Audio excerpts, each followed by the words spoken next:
আমার স্পষ্ট কথা, বাংলাদেশে কোনো জঙ্গি নাই। আমি মুসলমান, আপনার ফিলিস্তিনের নির্যাতিত মুসলমানদের পক্ষে কথা বলাই আমার অধিকার। ভারতের গুজরাটের মুসলমানদের পক্ষে কথা বলাই আমার অধিকার। কাশ্মীরের মুসলিমদের পক্ষে কথা বলাই আমার অধিকার। তাই বলে কেউ জঙ্গি হয়ে যায় না।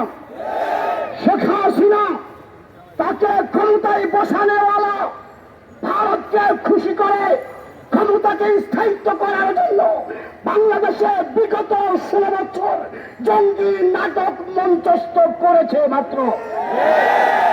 আমার জিজ্ঞাসা, যদি 76 কেজি মামলা সত্যই হবে, তাহলে মামলার চূড়ান্ত রায়ের আগে মুফতি হান্নানকে তড়িঘড়ি করে কেন ফাঁসির কাস্টে ঝুলানো হলো?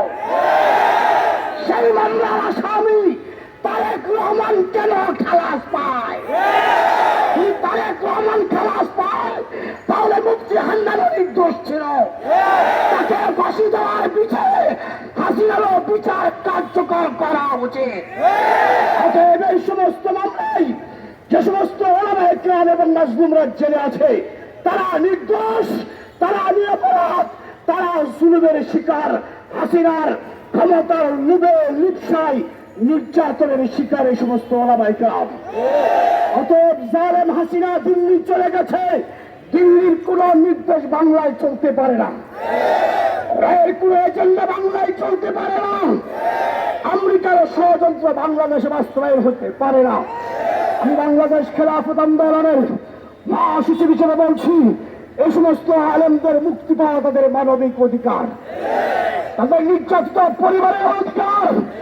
অতএব ফারাবী, শেখ ফরিদ, আমিনুল ইসলাম সহ যে সমস্ত ওলামায়ে কেরাম ওই সমস্ত মামলায় জেলখানা আছে, ওদেরকে অবলম্বে মুক্তি দিতে হবে।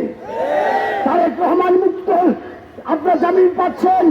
বাবার সাহেবরা অস্ত্র মামলা থেকে মুক্ত হয়ে স্বাধীনভাবে ঘুরে বেড়াচ্ছেন, তাহলে এই মুক্তি ওলামায়ে কেরামের অধিকার।